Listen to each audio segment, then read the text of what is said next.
नमस्कार। आज हम एक बहुत ही दिलचस्प कहानी के अंदर गोता लगाने वाले हैं। हम चर्चा करेंगे एक क्लासिक लोक कथा सूर्य महल की कहानी पर। अब ऊपर से देखने में ये सिर्फ एक पुरानी जादुई कहानी लग सकती है, लेकिन यकीन मानिए जब हम इसकी गहराई में जाते हैं तो हमें क्राइसिस मैनेजमेंट यानी संकट प्रबंधन और साझा नेतृत्व के कुछ कमाल के सिद्धांत मिलते हैं। इस कथा के जरिए ये समझना बहुत ही रोमांचक है कि कैसे मुश्किल वक्त में सही फैसले लिए जाते हैं। तो चलिए बिना किसी देरी के इस चर्चा को शुरू करते हैं। जरा सोचिए, अगर कोई पूरा का पूरा साम्राज्य तबाही की कगार पर खड़ा हो तो उसे बचाने के लिए आखिर क्या चाहिए? ये मुख्य सवाल हमारी आज की इस पूरी चर्चा का आधार रहेगा। इस कहानी को सिर्फ एक परिकथा के नजरिए से मत देखिए, बल्कि इसे भयंकर दबाव वाले हालात में लीडरशिप की एक बेहतरीन केस स्टडी मानकर चलिए। जब सारे संसाधन खत्म हो रहे हों और हर तरफ दहशत का माहौल हो, असली नेतृत्व की परख तभी होती है। कहानी की शुरुआत होती है सूर्य महल से। ऊंचे पहाड़ों और घने हरे भरे जंगलों के बीच बसा एक बेहद खूबसूरत और शांत राज्य। यहाँ की जिंदगी एकदम सुकून भरी थी। इस राज्य में सत्ता का एक गजब का बैलेंस था। एक तरफ थे राजा वीर प्रताप, एकदम बहादुर और न्याय करने वाले, और दूसरी तरफ थी रानी आराध्या, जो उतनी ही दयालु और समझदार थीं। ये कोई इत्तेफाक नहीं है कि इन दोनों के गुण एक दूसरे के बिल्कुल परफेक्ट पूरक थे। पूरी जनता उनसे बहुत प्यार करती थी, क्योंकि उन्हें एक ऐसी लीडरशिप मिली थी जो सख्त होने के साथ साथ बेहद संवेदनशील भी थी। और ये बात बहुत ही शानदार तरीके से दिखाती है कि सफल प्रशासन के लिए इन दोनों ही पहलुओं का होना कितना जरूरी है। लेकिन जैसा कि हर कहानी में होता है, शांति हमेशा टिकती नहीं। सूर्य महल में भी अचानक एक बहुत ही रहस्यमयी संकट आ खड़ा हुआ। हालात देखिए कितनी तेजी से बिगड़े। सबसे पहले तो लहलहाते खेत सूखने लगे, जिसका सीधा असर वहां के खाने पीने पर पड़ा।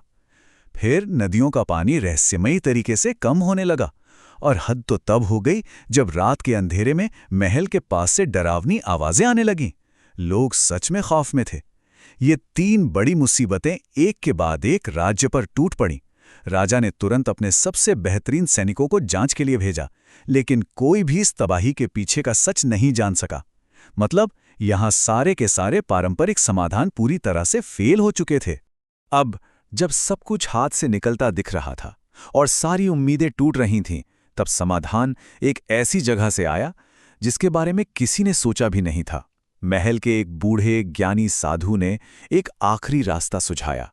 उन्होंने बताया कि दूर उस घने जंगल के पार एक जादुई गुफा है, जहां एक चमकती हुई नीली मणि छिपी है, और बस वही मणि राज्य को इस तबाही से बचा सकती है। यहीं से इस कहानी का असली टर्निंग पॉइंट आता है, जहां से एक नायक की यात्रा शुरू होती है। बिना एक भी पल बर्बाद किए राजा और रानी को तुरंत एक बहुत बड़ा कदम उठाना था।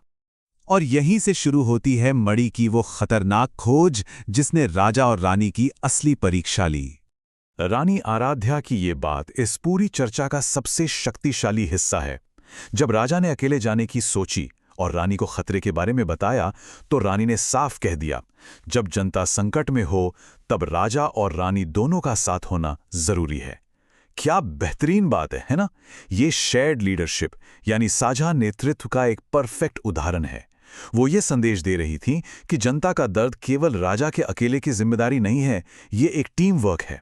खतरे के बावजूद उनका ये फैसला उनकी गजब की कमिटमेंट को दिखाता है। उनका रास्ता कोई आसान नहीं था। महल से निकलने के बाद ऊंचे ऊंचे और दुर्गम पहाड़, उफनती तेज नदियां और फिर खतरनाक जंगली जानवरों से भरा जंगल। मुश्किलें लगातार बढ़ती जा रही थीं, लेकिन उन्होंने एक बार भी हार नहीं मानी। उनका धैर्य और अपने लक्ष्य के प्रति उनका ये समर्पण उन्हें आखिरकार उस रहस्यमयी जादुई गुफा के दरवाजे तक ले ही आया। गुफा तक तो वो पहुंच गए, लेकिन असली चुनौती तो अब सामने आने वाली थी। एक विशालकाय अजगर का सामना। वो मणि ऐसे ही नहीं मिल जाने वाली थी। उसका रक्षक कोई आम पहरेदार नहीं था, बल्कि एक खूंखार अजगर था। उसने गरजते हुए एक चुनौती दी, जो भी इस मणि को लेना चाहता है उसे पहले अपने दिल की सच्चाई साबित करनी होगी। ये कितना गहरा प्रतीक है। असल जिंदगी में भी तो ऐसा ही होता है ना। सबसे बड़े संकट हमारी शारीरिक ताकत या हमारे पैसों की नहीं, बल्कि हमारे चरित्र, हमारी नीयत और हमारी ईमानदारी की परीक्षा लेते हैं। इस पर राजा वीर प्रताप ने बिना पलक झपकाए जवाब दिया, मैं ये मणि अपने लिए नहीं, अपनी जनता की भलाई के लिए चाहता हूं। ये उस लीडरशिप टेस्ट का पहला हिस्सा था। राजा ने साफ कर दिया कि इस सफर में उनका कोई अपना निजी स्वार्थ नहीं है। एक सच्चे लीडर की यही तो पहचान है कि वो संकट में अपनी कुर्सी या जान से पहले हमेशा अपनी टीम, अपने लोगों की भलाई के बारे में सोचता है। और राजा की बात को पुख्ता करते हुए रानी आराध्या ने भी कहा, सच्चा शासक वही है जो अपने लोगों की खुशी को सबसे ऊपर रखे। उन दोनों के इन जवाबों ने साबित कर दिया कि उनकी नीयत एकदम शीशे की तरह साफ थी। उनके दिलों में अपनी प्रजा के लिए जो सच्चा प्यार था, उसे देखकर वो भयानक अजगर भी पूरी तरह शांत हो गया। उसने वो नीली मणि उन्हें सौंप दी। ये दिखाता है कि सबसे बड़ी और डरावनी बाधाओं को भी सच्चाई और नेक इरादों से पार किया जा सकता है। तो इन जोखिम भरे फैसलों और निस्वार्थ कर्मों का नतीजा क्या निकला? आइए देखते हैं कि नेतृत्व का असली अर्थ क्या रंग लाया। नतीजा बिल्कुल किसी चमत्कार जैसा था। जैसे ही वो मणि लेकर अपने राज्य लौटे, सब कुछ बदलने लगा। झमाझम बारिश हुई, सूखे खेत फिर से हरे भरे हो गए, और सबसे बड़ी बात, जो लोग कल तक डर के साए में जी रहे थे, उनके चेहरों पर वो खोई हुई मुस्कान लौट आई। पूरे सूर्य महल ने दिल खोलकर अपने राजा रानी का स्वागत किया। यह इस बात का जीता जागता सबूत है कि लीडर्स जब मिलकर कोई त्याग करते हैं तो उसका सीधा फायदा पूरे समाज को होता है। कुल मिलाकर इस कहानी से हमें एक सच्चे शासक की असली परिभाषा मिलती है।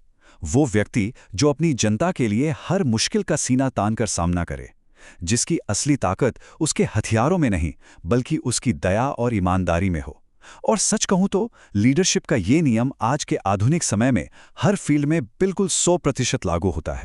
आज की इस चर्चा को हम एक बहुत ही अहम सवाल के साथ खत्म करेंगे। जरा सोचिए, जब असल जिंदगी में हमारे सामने कोई विशाल अजगर जैसी भयंकर चुनौती आकर खड़ी हो जाती है, तो क्या हमारे फैसले हमारे अपने निजी फायदे के लिए होते हैं या फिर सबकी भलाई के लिए? सूर्य महल की ये कहानी सिर्फ सुनने सुनाने के लिए नहीं है, बल्कि खुद की लीडरशिप और अपनी नीयत को परखने का एक बेहतरीन जरिया है। इस सवाल पर विचार जरूर कीजिएगा। इस विश्लेषण में साथ बने रहने के लिए बहुत बहुत शुक्रिया।